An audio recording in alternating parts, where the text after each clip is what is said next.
Nagsisimula na naman po bumuhos ang ulan at marami pa rin po mga pasahero ng EDSA Carousel ang naipit po dito sa gawin ng EDSA Muñoz. Ayan po, nagbababaan po sila. Pinipilit po nilang makatawid papunta po ng Balintawak. Ayan po, tumatawid po sila sa island ng EDSA.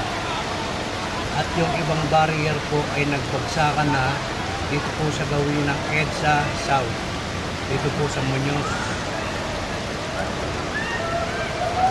At marami pa rin po naipit na pasahero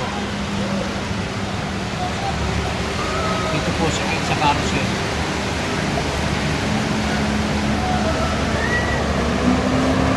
Yan po ang